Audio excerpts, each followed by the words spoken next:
The Unmarked by Matt Fleagle. Chapter 22. The Pact. The owls were hidden out of sight, but Kaleb knew they were close, probably perched a few dozen feet up among the thickest trees at the edge of the clearing. Kaleb was crouching behind a tall bush, just outside the familiar clearing where he had guarded the tree a few nights before. Peering through the gaps in a leafy shrub, he had a clear view of the sacred tree. Several hours had passed since he and Amber set off together toward Glenward. Kaleb had insisted that Amber fall some distance behind them, despite her protests. The woman was presently concealed in a thick grove of trees about 30 yards from Kaleb, but not out of his earshot. The agreement between them went thus. If Kaleb should face an unexpected attack from the Dellbloods, she would run with Leek to Terrashine immediately and seek Fallwrinkle's aid. Kaleb wasn't convinced that she or the bando would follow this order, but he had given it just the same. Leek leapt up onto Kaleb's broad back. Though the prickly sensation of the bando's toes against Kaleb's shoulders smarted a bit, the log splitters smiled nonetheless, pleased that this loyal little creature now felt so comfortable with him. Ahead of them, Kaleb saw two guards, or what might pass as guards by Dellblood standards, pacing back and forth in front of the sacred tree. Kaleb held his breath, hoping to overhear some of their conversation from a safe distance. "Just a few more minutes until," one of them was saying. The rest of his words didn't carry far enough for Kaleb to hear. Biting his lip, Kaleb bent lower and slowly crept along the forest floor to a closer position, just 10 yards from where the guards were standing. His stomach was almost touching the ground. Kaleb measured his breaths to keep them short and quiet. Meanwhile, Leek, clutching Kaleb's shoulders tightly, did his best to match the human silence. Kaleb turned his ear out toward the clearing, as did Leek. "It's a shame, you know," the other guard was saying. "I think Feralus pushed for it harder than the others, but there's nothing else could be done, they said. Nothing else at all." "You're right about that. One sacrifice for another. It has to be that way. Otherwise, the whole order of things starts to fall apart." "The forest spirit must have brought it about, if you ask me," said the first guard. "Think about it. What a coincidence. A child being unmarked the same day that branch gets cut from this tree here. It can only be a divine act, if you ask my opinion." "I know," said the other guard, "but I don't feel good about giving up a child. It's just a baby, after all. Surely the forest spirit would not require a sacrifice that costly for what that log splitter did." "Listen," said the other Dellblood, growing stern. "It's the way it's got to be. You have to trust the elders to know what's good to do. How can we live with ourselves as Dellbloods, knowing that this tree got desecrated, and not do nothing about it?" Unconsciously, Kaleb tightened his fist around his axe. He had never imagined that the superstitions of his people would provoke them to child sacrifice. But then he remembered Teva's story of the wolves' slaughter at the hands of calloused stonerenders. He replayed Fallwrinkle's heart-wrenching dance in his mind. Humans, even humble and frightened farmers like the Dellbloods, were capable of staggering evil. Kaleb drew in a deep breath and felt in his bones that he could not wait a second longer to confront this treachery. It was as good a time as any to reveal himself, challenge this lunacy, and meet his fate. But just as Kaleb took a step forward, Leek tapped Kaleb on the shoulder with his tiny paw excitedly, as if to draw Kaleb's attention to something important. Kaleb followed the creature's signaling paw. In the dimming evening light, what looked like dozens of people crossing the woods on the far side of the clearing could just be seen. Kaleb soon made out the voice of a wailing woman. She was hollering, "My little boy! Not my little boy!" Accompanied by her cries were the sounds of boots thumping against the compact dirt. It was more than a dozen people.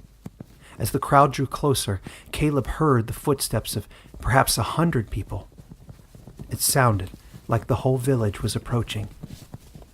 Moments later, the crowd broke through the thick mass of trees around the clearing.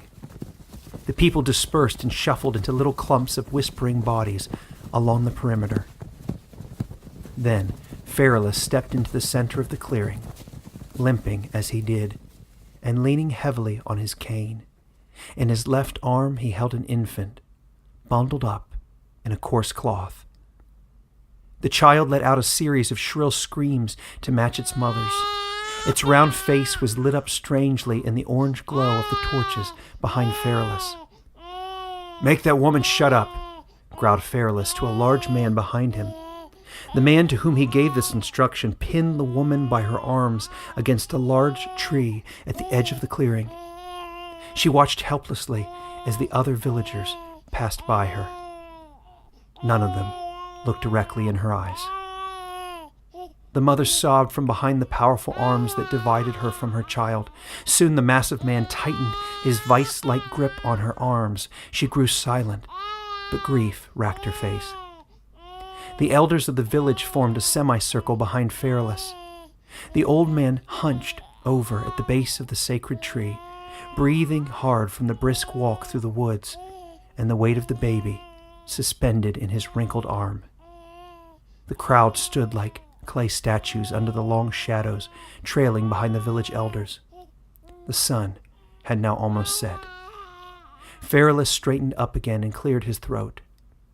"I hope everyone will remember in future generations the great dismay, the unexplainable agony with which the elders of the Dellbloods reached the decision they have solemnly made." A few of the elders behind Feralus shifted awkwardly and cleared their throats. Then Feralus continued. "Tonight, we will make right what has gone so wrong in our village. We will rectify what has been done to this tree. Most of all, we will make peace with the forest spirit by repaying him in full for what one of ours has taken from his sacred tree." Most of the faces of his audience looked sick and pale, even in the last glimmer of daylight. "We know that Kaleb Dellblood, an unmarked fugitive, to whom we showed tremendous forbearance, I must add, conspired against us with a criminal, a woman from Ableron. Without regard for our people or our traditions, which he could never understand, he defaced the most sacred thing we Dellbloods share, this ancient and beautiful tree before me." Several Dellbloods in the audience nodded gravely. Others frowned and shook their heads, as though wondering how something so grievous could ever have happened.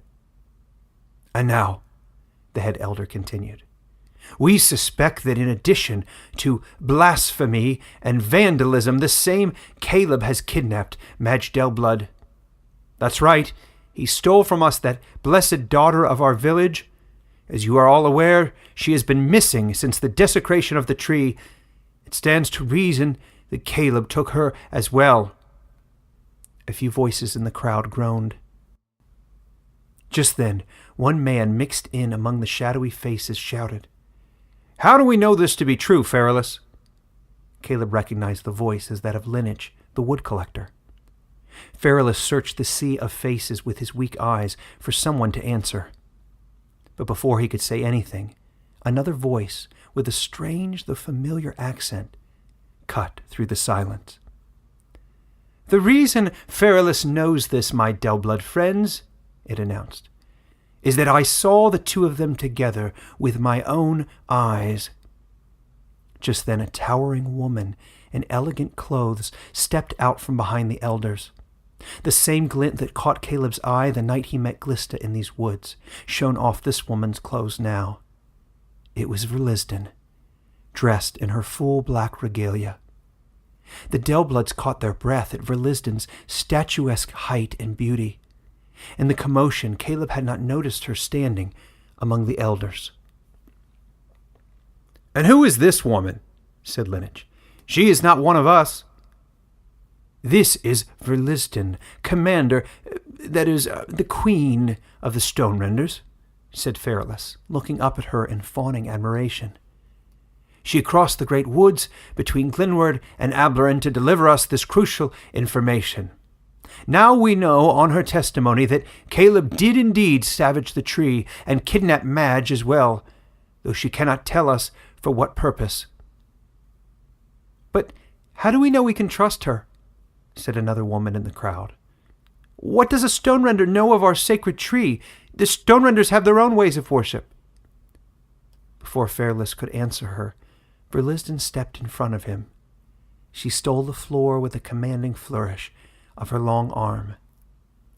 I know, dear neighbors, that our people, much as yours, hold the sacred gifts of the forest spirit in the highest regard. Our great stone, like your sacred tree, must never be tampered with, or else we risk the Creator's wrath. But the deed has been done. Your sacred tree has been violated, and the time has come to take action against those who dare violate sacred objects. The Dellblood stared at her in silence. This same Kaleb Dellblood, who fled from your village, came and offered me the branch for a bribe. He thought it would give me good luck. Naturally, I refused his offer out of respect for your people. In fact, I banished him from Ablerin immediately. She turned to face Fairless. Lowering her voice, she said, I now regret, dear friend, that I did not kill that traitor at once. That would have better honored the truce between our peoples. But it is not the Stonerender's custom to interfere in Dellblood matters, so I let him go. He is still alive in these woods, probably scheming against both our peoples. Scattered murmurs from the crowd rose and died down. Verlisden continued. But to my great regret, my scout soon happened upon the body of a beautiful young girl in the woods. She paused to let the next sentence sink in. She had been struck down with an axe. We now know from Fairless's description that this girl my scouts found was Madge Dellblood. For some time, hissing noises and exclamations broke out among the crowd, peppered with stifled weeping and even sniffles. Nevertheless, the crowd piped down when Verlisden raised her black-gloved hand in a motion for silence. Be comforted to know, my friends, that after discovering the girl's body, we set out to end this Kaleb's life before he could commit any more treachery. But it pains me to report that he slipped through our fingers again, this time with the help of one of our own, a young female scout. As it turns out, she had concealed from us her lack of a sacred mark. She betrayed the Stonerenders just as the unmarked Kaleb did your people. And now, to make matters worse, she said, her voice rising and quivering with feigned grief, even the animals of our ancient mythologies have appeared out of secret places in the woods to join forces with these two villains. The violent, filthy creatures and the traitors who corralled them now threaten us all. They will destroy our sacred objects and disrupt the ancient order of Parison. There is nothing left to do, except for all of us, Dellbloods and Stonerenders alike, to join forces and to take action. Otherwise, every last Dellblood will perish at the hands or the claws of these traitors. The crowd gazed at her in silence, their wide eyes glowing orange in the faint torchlight. She let a few weighty seconds pass before she spoke again. So now, Dellblood neighbors, given the mutual threat we face, I have a proposition to make. My warriors are camped not far from here, and they are trained to fight. A few nods and mumbles of assent were offered by the crowd. However, many looked more afraid than inspired by what Verlisden said. I believe the Stonerender scouts can root out these animals before they reach your village and exterminate the villains once and for all, she continued. Understand, dear friends, that I would be willing to risk my people, my most valued subjects, to eliminate this threat once and for all. As long, her voice trailed off. Verlisden glanced at Fairless. He nodded back, gravely. "As long as the elders of your people agree," she went on, "to submit to my rule from here on, you can keep your elders and councils, but Feralus will now report to me." Concerned murmurs rippled through the crowd. "Surely you will not object to this," Verliston said, "for my people will bear the brunt of the cost in rooting out these traitors." When no one responded, she said, "In addition to the concessions already stated, the Dellbloods will now provide healthier portions of grain and fruit to the stone renders than before, and an extra portion of wood, free of charge, as a yearly tribute. In this way we will keep peace and establish a lasting bond between our separate peoples." The Dellbloods exchanged worried looks. "Is that all?" said one of the Dellblood men, not an elder. Their heads were bowed, eyes locked on the ground, as Verliston spoke. "You want tribute and nothing more?" "Not quite," Verliston said.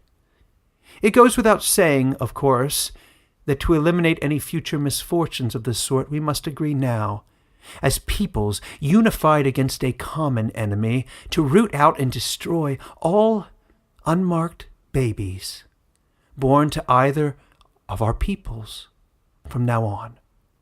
It is the only way to prevent future damage to our societies. We have seen what happens when the unmarked are permitted to walk among us. It leads to treachery and danger." "Hear her," said Feralus stridently when she had finished saying this. "The elders have considered the Queen's words and agree with her that our current dilemma leaves us little choice. We must lean on her strength and the skills of her people. We Dellbloods are not trained to fight, as the stone renders are. We cannot let Kaleb, or this rogue scout in league with him, vandalize our sacred tree again. We cannot stand for the wanton violence performed upon Madge, and it is only fair to provide the stone renders something in return for their services." "But what if they turn on us?" said someone in the crowd. Kaleb could only now make out a few faces in the very front of the mass behind the village elders. A thick blanket of darkness had fallen over the clearing. "You have nothing to fear from us," interjected Verliston. "What could we stone renders gain by harming you? Our people have so much in common. We have always relied on each other for trade and now for protection." This explanation silenced any additional protest, for the moment.